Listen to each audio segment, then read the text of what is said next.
উনি সংস্কার করতে চাচ্ছে, ঠিক আছে। আমরা 17 বছর কথা বলার কোনো অধিকার পাই নাই। এই ইউনুস সাহেবের কারণে আমাদের অধিকারটা আমরা ফিরে পাইছি, স্টুডেন্টদের কারণে ফিরে পাইছি। আমরা এই স্টুডেন্টদের ধন্যবাদ জানাই।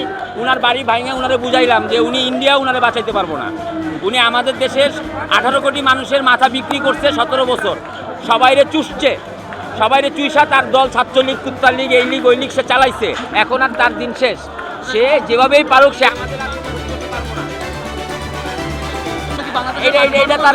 এইটা তার মিথ্যা অপচার। যেভাবে এখানে আমাদের সব শ্রেণীর মানুষ এখানে উপস্থিত, এইটা তার মিথ্যাচার। সে কখনোই পারবো না এটার করতে। এটাই তার প্রমাণ। সে যে বাংলাদেশে আসা মাত্রই যে সে তার ফাঁসি আমরা চাই সবাই। সে 17 বছর কারোর কথা বলতে দেয় নাই, এককভাবে রাজনীতি করছে রাজার মতো। গণতন্ত্র দেশে রাজার রাজনীতি চলে না ভাই। সে চোরের মতন পলাইছে, তার পলানোটারও আমরা মাইনে নিলাম না। সে বাঘের বাচ্চার মতন স্যালেন্ডার করতো যে আমি যা করছি। সে তো চোরের মতন পলাইছে, তার তো কোনো গুডউইল নাই। তারে আমরা পছন্দ করি না, অপছন্দ, যার কারণে তার বাড়ি আজকে ভাঙছি। অনেক বৈষম্যের শিকার হয়েছে।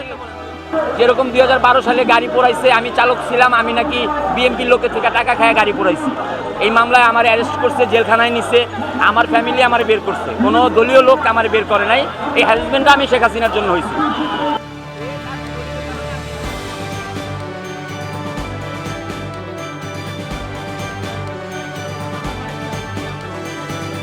অনেক ভালো। আগামী 30 বছরে তার দলের সবাই যাতে নিশ্চয় হয়ে যায়, আমি এই আশা করি ভাই।